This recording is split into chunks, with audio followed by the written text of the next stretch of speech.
first rain.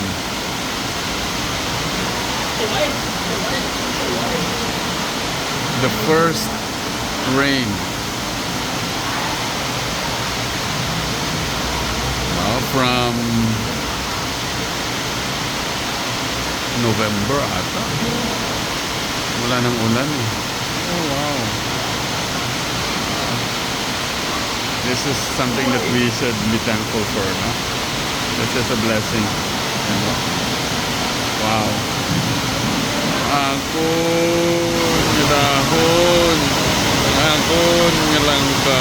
Bos ngelangka. Wow. Hindi na pumag.